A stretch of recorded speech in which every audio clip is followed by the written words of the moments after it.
Oke, sekarang kita belajar mengenai pelapukan. Jadi pelapukan ini merupakan proses disintegrasi dari suatu massa batuan yang dari batuan tersebut massa yang besar menjadi massa yang lebih kecil.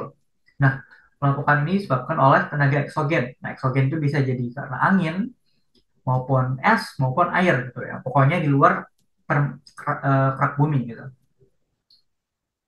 Oke, di sini ada dua jenis pelapukan, mekanikal atau fisik dan pelapukan kimiawi.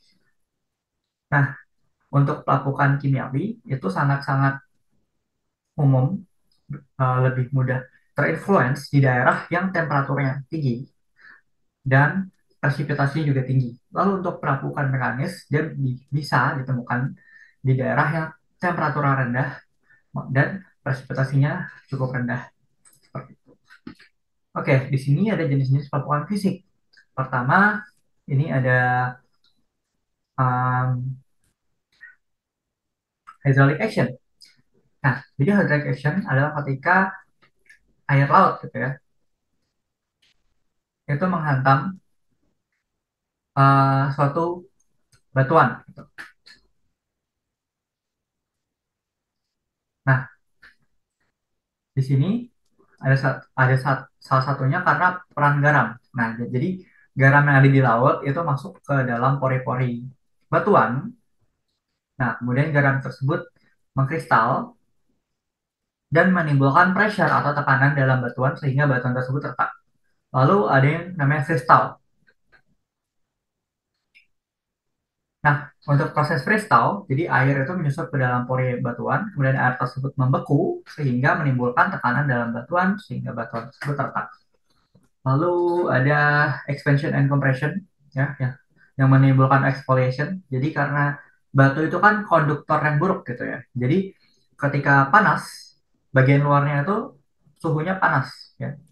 Dan ketika malam hari dingin, batu tersebut mengerut keluarnya, tapi dalamnya tidak. Nah, sehingga karena ekspansi dan kompresi dari si lapisan luar batuan, jadi lapisan luar ini mengalami eksfoliasi. Seperti itu. Lalu di sini juga ada peran tumbuhan ya, terutama dalam akar pohon. Lalu kimiawi, gitu ya. Nah, kimiawi ini ada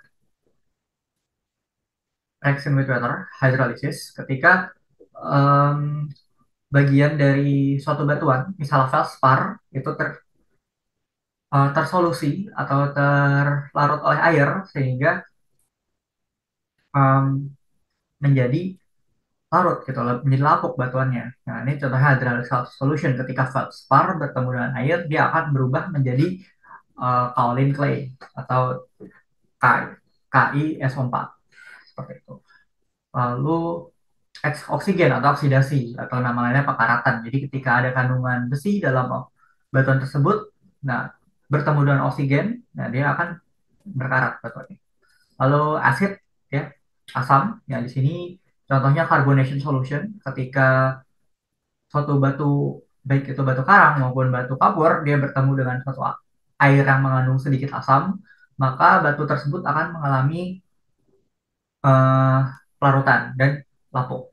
Lalu organisme, ya, misalnya ada lumut-lumutan atau lichen yang tumbuh di atas batuan. Nah, lichen itu akan menyerap nutrisi batuan tersebut dengan mengeluarkan asam, maupun ketika si licennya udah meninggal, udah mati, ya, dia akan mayatnya itu akan mengeluarkan asam juga. Nah, seperti itu. Lalu ada pergerakan massa, yaitu proses perpindahan massa tanah akibat gravitasi.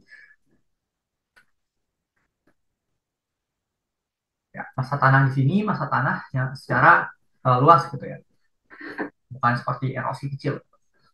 Nah, di sini pergerakan massa ini dibagi ya berdasarkan kecepatannya, fast atau slow, dan moisture atau kandungan air di dalam massa tanah tersebut, apakah itu dry ataupun wet.